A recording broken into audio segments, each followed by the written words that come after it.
It's one of the biggest concerns facing retailers.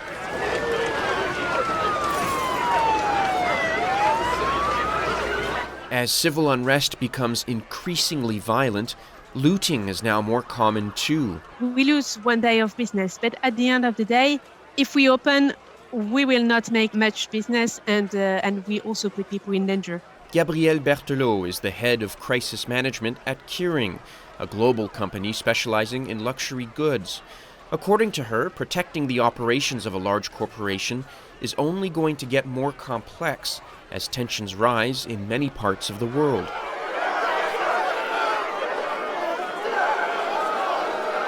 We have some duties towards our employees and all that, but how far can we go? We're talking about human beings being in a dangerous situation, but we don't know for how long. We'll also explore lessons learned the hard way from crises and why you should be sharing some security information with competitors. Sometimes we might be very confident in our own thinking without ever considering the fact that things might be completely different for somebody else in another industry or in another country. Hello there, I'm Tristan Field-Jones, and once again, welcome to SitRep. Gabrielle Berthelot joins us now. And Gabrielle, tell us about what you do and how you ended up in the world of security. Hello, Tristan. I'm very happy to be here. So I joined Kering 11 years ago. I'm the head of crisis management at group level.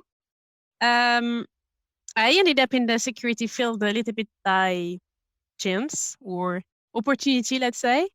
I've done a business school and studied crisis management as a master's degree, and Kering, which at the time was called PPR, it was definitely a totally different group, was looking for somebody to set in place everything related to crisis management, risk and crisis management at that time.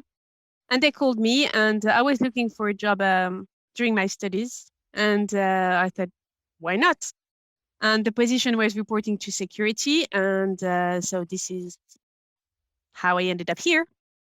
I planned initially to remain there for like 2-3 years, and here am I 11 years later. It's funny how that works, right? You have plans. Absolutely. And then suddenly, oh, well, here I am a little while afterwards. Yeah, exactly.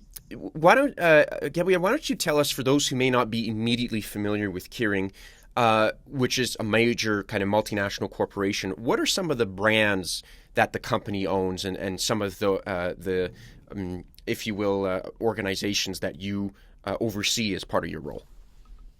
Absolutely. So yeah, Kering is the owner of a few houses. We call it a house internally, like Gucci, Saint Laurent, Balenciaga. We also have Alexander McQueen, which I definitely love. It's a British house, very nice. We have also jewelry, Boucheron, which is a very famous French house based in the Place Vendôme in Paris, and Pomellato, which is a Italian house. They do nice jewelry, mostly for women. We also have a little house which is called Kilin. It's Chinese. They do very interesting jewelry. It's very funny, full of signification and all that. And Kering is based. So the headquarters is based in Paris, France. But we have some houses. I forgot Bottega Veneta also, which is an Italian house. So some houses are based in France, some in the UK, as I mentioned, some in Italy, and some and one in China. And then obviously we have boutiques and office and a warehouse, and our business is across many other countries. Well, and when you're trying to monitor so many locations because you're around the world, so at any point in time, a store or an office or some area is probably open to the public, so you have to constantly be vigilant. How do you go about monitoring all these locations and making sure that these places are as safe as possible? Because that must be a huge task. It is actually it's a mix of finding the right resources externally, providing us all the information related to potential threats, risk, and at the right timing, and gathering all internal sources, which is also a big challenge because obviously the group grows very fast. And as I said, when I joined, the group was a totally different group. Actually, we had other activities, so it changes very fast. So it's to find the point where we have enough information about external threat and enough information about internal assets, so we ensure that we cover the whole spectrum, which is not, yeah, it's not always easy. Definitely depends on the right tool. So we like to test lots of tools. We do lots of trials. We try to keep up with the technology, and obviously that's how we joined Samdesk to because we were very interested in the technology. But yeah, so it's a mix of both, and then definitely the network, internal network and external network. People in similar industries might have noticed some things that we didn't, so we share a lot about potential risk and threats. And same for our internal network. We have people based in all the countries. Not always security, actually. We have lots of people that are just people working in retail or stores, and that are providing information that are very useful to us. So it's a mix of all this information.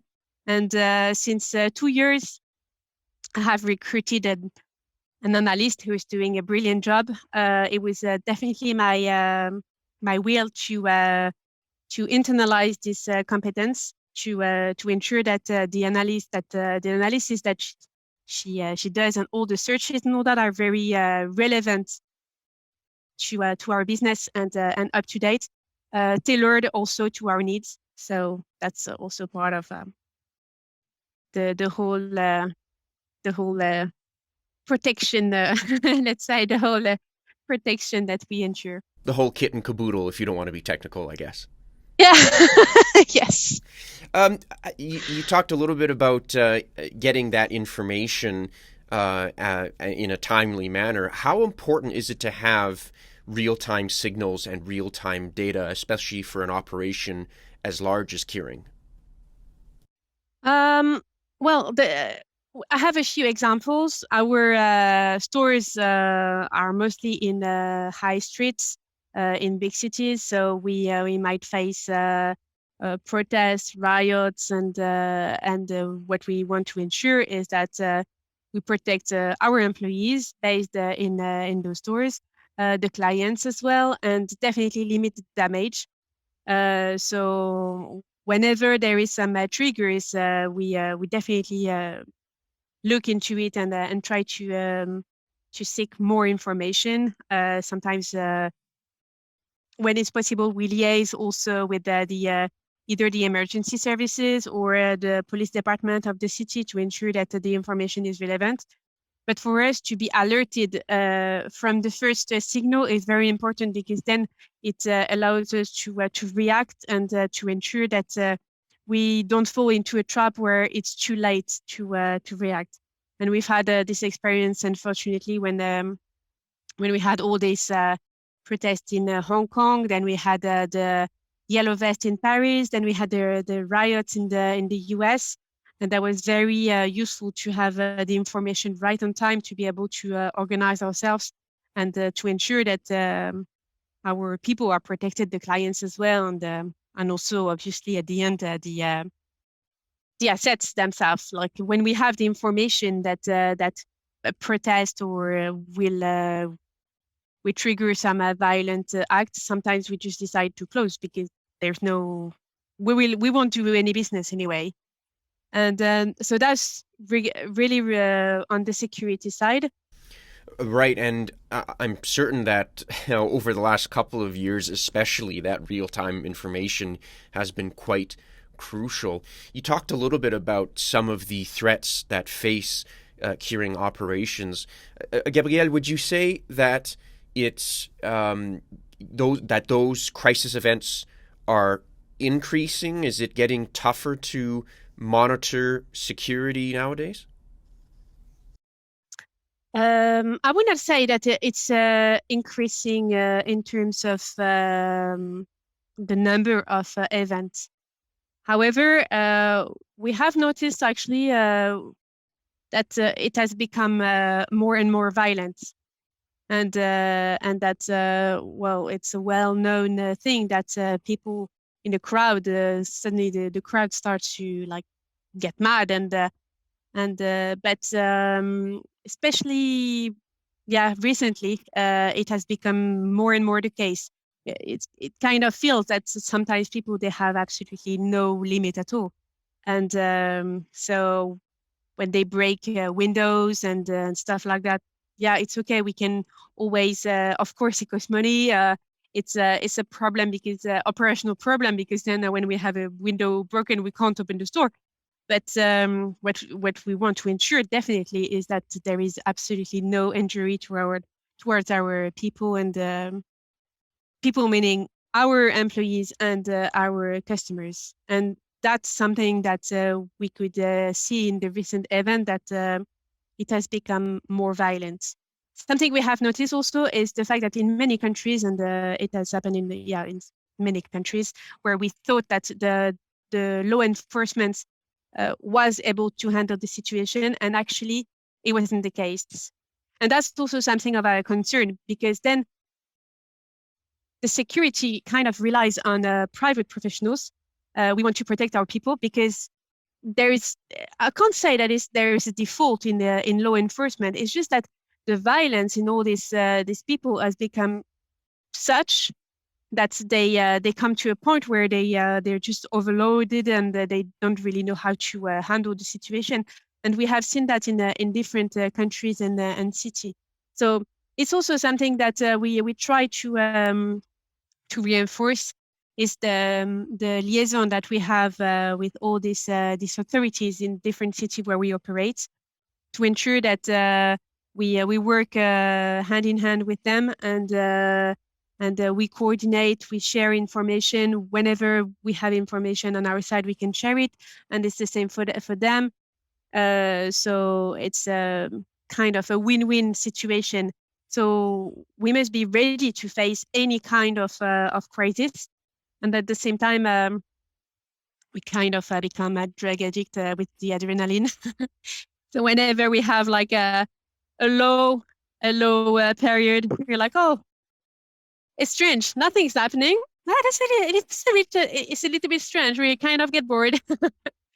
But it's also a good timing, I think, when things, I mean, prepare the war in times of peace. That's definitely what we want to do. So when things get very quiet, then this it's a good opportunity also to get some rest and surely to get prepared for the worst. But yeah, it's it's an interesting job. Yeah, I was just going to say it's one of those instances where it's funny how you start to miss boredom. Absolutely, yeah. Sometimes. You talked a little bit about having a liaison with local law enforcement and other officials. We are so interconnected nowadays. I mean, everybody is. It sounds to me like that's a really important part of the security operations at Kering. So, talk a little bit more about that communication. Within the company, with outside organizations, and even with other companies who may be your competitors. Yeah, absolutely. It's definitely a win-win, even with our competitors. I mean, we on the security and the crisis management shield, we definitely don't have competitions. It's we are facing sometimes with the same kind of event, and sometimes people's well-being and life are at stake. So we all aim for the same goal. Um, what for if I for the security side. what we lack. For example, if we don't put enough protective measure, enough security and all that, then it means that the law enforcement will have to cover for that. Same thing on the other side. If we don't share information and if they don't put enough resources, then we will have to cover for that. So it's a win-win situation where we discuss what we put in place. We try to anticipate the needs and also to ensure that we always keep a good relationship with them, because at the end it's definitely aiming. We are all aiming in the same direction. Same with our competitors, and not only our competitors actually, because there are lots of retailers and also lots of industry with whom we share a lot, whether it's information and also good practices. For example, when we use some providers for protective measures, if we buy if lots of industry buy from the same supplier, but we do like a sort of a group thing, it's beneficial for everyone, whether we all use the same supplier, but everyone does it on its own. The supplier will be completely overloaded with work, and we will have delays and all that. So it's always a good thing to share and to benchmark and to share good practices and to work together. We saw that, for example, during the Arab Springs, when somebody is having to repatriate some of their teams, they have to hire a full plane. It's useless that everyone does the same.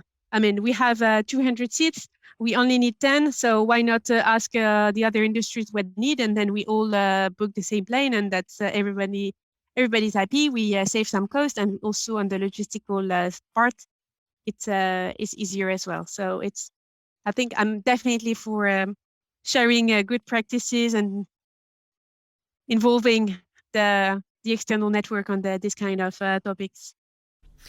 How does the communication part of your operations function during a crisis? And I'm talking specifically about with other organizations or other companies. So if, for instance, there's, let's say, riots happening in a major city, and a Gucci store happens to be near the epicenter of that. Will you have, maybe someone designated to monitor that, and they may share it with other retailers who may be in the area? How does that network work? I can't say that we have like a defined methodology. It just very depends on where it's happening. Usually the channels of communication, especially in stores, are already established. So and people, for example, in the same mall, they all share. They have whether it's a WhatsApp group for some countries, WeChat group. So they all share information anyway on a daily basis. So we don't disturb that kind of channels. We use the same. And then it really depends on the resource available in the country. Sometimes we have a security manager, sometimes we don't. So we rely on, for example, the operation manager, or even sometimes just a store manager, depending on how big is our business in the country or in the city. Yeah. So you have already these kind of predefined channels of communication and these. Not always. Not always. Okay, so talk a little bit more about that. How does that work, and how flexible does that have to be during crisis events? Yeah, sometimes it's set, but sometimes we get surprised, and then it has to be kind of set up as we go. And so we definitely one thing that we have to be is flexible and adaptable. So trying to use to identify the right contact at first, and then try to ensure that we use the means of communication that they use usually, and we try to assess who is in the perimetry to see if we know some other people. But yeah, it's in the best world, it would have to be all prepared, predefined and all that. But obviously sometimes we get surprised, and definitely also in some areas where we did not anticipate that it would be that we would face such an event. Some areas we definitely yeah, we definitely got surprised. I mean, I have to say it was the case, for example, for the Paris Yellow Vest. We have protests in Paris every weekend, so people get kind of tend to get used to this kind of situation. So when the first protest occurred, we were like, yeah, okay, well, it's just another protest. And then it started to get a little bit violent with lots of people, and we were like, oh, yeah, well, this is not normal. But nobody had ever planned that it would last for so many months. Well, and how did, if we use the Yellow Vest protests as an example, how did that circumstance shape security procedures and communication procedures? Because, like you said, that was a bit of a surprise for the team. So, how did the team learn from that? So that, yeah, the lessons learned were definitely very useful because um, we learned that we needed to have very close relationship with the law enforcement, which was a little bit unusual for Paris, I have to say, and even for France. Um, like the private and the public sector are very two separate things. Although we have lots of people coming from the public sector working in security field in private companies, but still, it was very two different things. So we were many industries actually to have the same feedback that it was very important to tighten the um, the relationship with them and to ensure that we have the information right on time. Um, and also for them, it was also important to have the information on the protective measures that we would put in place. Behind all that, there is obviously some insurance concerns and some costs, obviously. So it was definitely one of the lessons learned when she was to reinforce this, and then we did it everywhere. I mean, in all the cities where we anticipated that it could be the same. Um, and then also to which I mean, which is a very unusual, I have to say, but like the procedure to close stores or not even to open it. At some point, we're like, well, anyway, when there is protest in the streets, people will not go shopping anyway. So why not just close the stores? You remove all what's inside, and then you put protective measures. And yes, we lose one day of business, but at the end of the day, if we open, we will not make much business, and we also put people in danger. So that was also something that now we tend to close earlier or not to open more easily than what we were doing before. And yes, we relied on some private companies also to provide us some information on the where the protesters were, the kind of atmosphere and all that. So to kind of provide us some information on the ground, and for us to have the time to close the stores, to put people under protection and all that. So it was a kind of thing that we did in some other situation. So yeah, Paris was actually a good example, and also it lasted many months. So at some point, people are exhausted about the situation. I think what you're talking about also relates to being proactive in the security field. Proactive versus reactive is a Yeah. constant topic of discussion on this show. And Gabrielle, I'd be curious to hear when you think about proactive versus reactive security programs, what does that mean to you? If I think back about the technology that existed 5 years ago, I mean, not even going back to 10 years ago, but like 5 years ago, just before COVID, what we were able to do in terms of technology to help us, like all the kind of tools to provide us information and all that, it was definitely not the same. So it's very important for me to keep being updated about all that, and also the best practices, um, benchmarking with different industries. To me, I always try to benchmark with people in different fields than just retail and luxury, because it opens to new opportunities and way of doing. So yeah, it's definitely. I understand that sometimes the reactive part may seem handless because when some companies might not have the budget, the resources, or even like understand how important it is. But definitely for me, it's to be proactive in this field is absolutely a must, because when you're able to have the right information on time, to limit, you definitely can limit the time.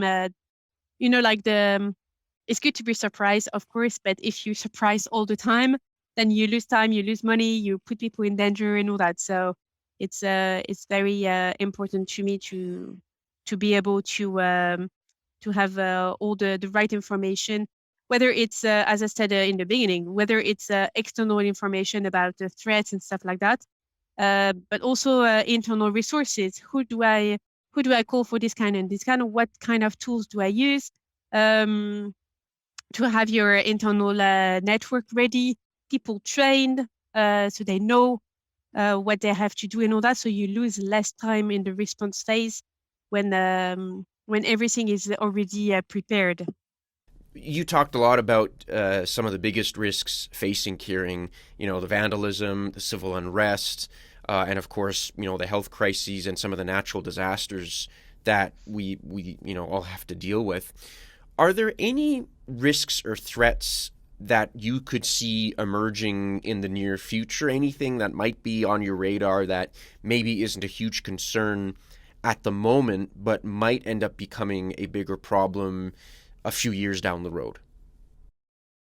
Everything related to geopolitical crisis. I mean, what we have seen, for example, with the Arab Springs, what we have seen with Syria, what we have seen with Russia and Ukraine, and like the kind of tension around China, it's definitely of concern, because we know that it's on the long term. We might not have always the right intelligence on that. There are some diplomatic ties that we, as a private company, although we go through all this kind of analysis and all that, we might not always be aware of all the kind of secrecy of diplomacy.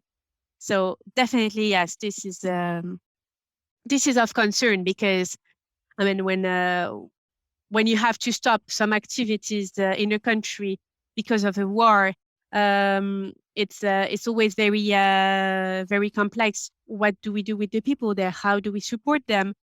Is it even possible to support them? Because sometimes, like you can, sometimes it's not even possible in terms of logistics to be able to provide support. So yes, that's one of the big threats to us that I guess no one has really the answer, although lots of industries have had, unfortunately, past experience in this kind of on this kind of situation. But yes, this is definitely of concern, and this is the kind of situation where private companies, they just I mean, we are just kind of victims of these situations. It's states not agreeing with other states and declaring wars and stuff like that. And we are just like in the middle. And at some point, some industries will be forced to stop their business, or will be shamed because they continue. It's a very tricky situation. And as I said, everything is interconnected. So it's not just like black and white. We leave the country, we remain in the country.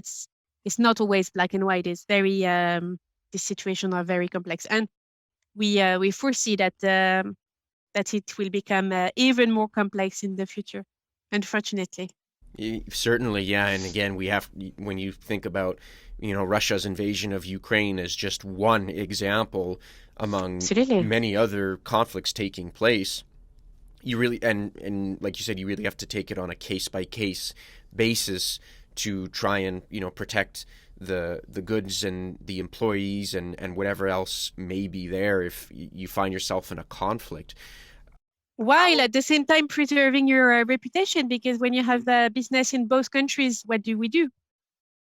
It's always a little bit tricky. It's like the question is like uh, uh, you're forced to stop operations in the country that is under war for obvious reason. But then if you're what kind of how do you handle the situation with your employees when you have operation in both countries?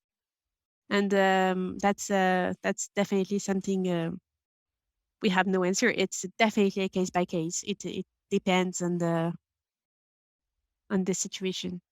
Are there any, I guess, general guidelines that you might follow in those circumstances? Again, it's a lot easier said than done, right? You can't just say, "We'll Yeah. shut down all our stores in this particular country," but there's processes in place to do that if that is what ends up happening. So, how do you walk that tightrope essentially? Um, well, we try to work on some kind of scenarios, and for example, it's we have had lots of discussions with other not competitors, but other people from different industries on what like how do we handle and how do we support the local population, their families, and all that. Um, the I mean, the easiest way definitely is not easy on a logistical point, but what we as human would want to do first is like take everyone outside of the country. But sometimes it's not the solution. Like for example, if you take the example of Syria, the war has been ongoing for 10 years. So yeah, you remove all the your Syrian employee from Syria, then you create refugees for 10 years. It's not a solution. What do we do with these people? So and sometimes there is also the problem posed with the I mean the problem is not really a problem, but it's the concern posed with the who do we consider as family? You offer your employee and his close family some kind of a shelter somewhere else, whether it's a relocation within the country or whether it's like to leave the country. What do you do with their parents, the grandparents, the uncle, the cousins? Who do we consider as family? And at some point, there is also, to me, the questions of how far does the company has to go. Of course, we have some duties towards our employees and all that, but like how far can we go? Because we're talking about human beings being in a dangerous situation, but we don't know for how long. We don't know what to do. What can we do with them if the situation lasts for 10 years, for a decade? So it's definitely the kind of things that we I mean we share with other industries, and some have more experience than others. It's a few years back. I remember that the only thing that we were talking about was the business travelers and the expatriates. But now we have less and less expatriates and more people, local people. So it's definitely we have to do something. What do we do, and until what extent? That's a real question. I always like to end the podcast episodes with a bit of advice because we're great at identifying problems, but I always like to see if we can at least find some solutions or something, a takeaway for our audience. So, as we navigate this post pandemic turmoil, again, climate crises, geopolitical tensions, civil unrest, I mean, you name it, it just feels as if it's never ending nowadays. Gabrielle, what would be some advice that you can provide to other security professionals who might be struggling during this time of chaos? Well, it's a great question.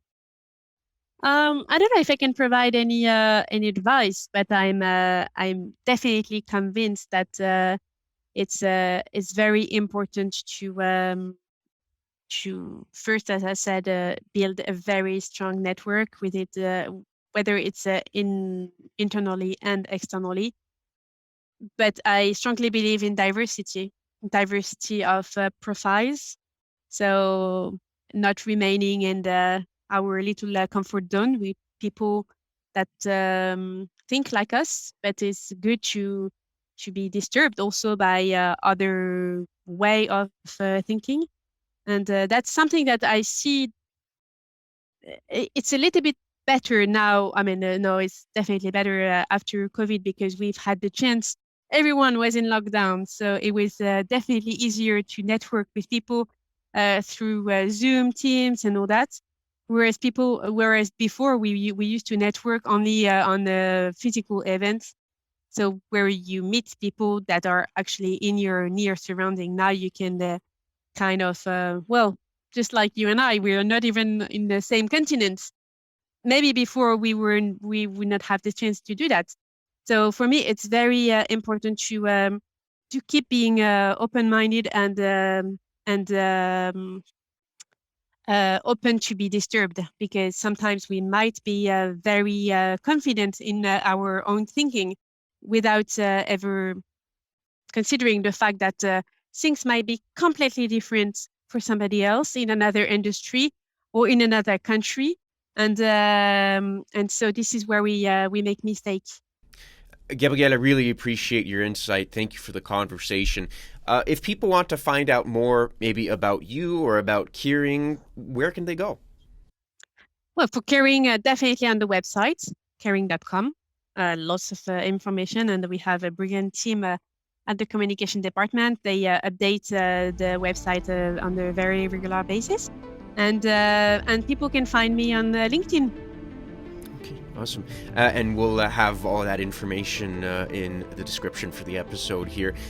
Gabrielle Berthelot is head of crisis management at Kering, joining us on SitRep. I'm Tristan Field-Jones. Thank you for listening to this episode of the podcast. If you'd like to get in touch, you can email me at sitrep@samdesk.io or follow us on Twitter @samdeskofficial. Until next time, stay safe out there.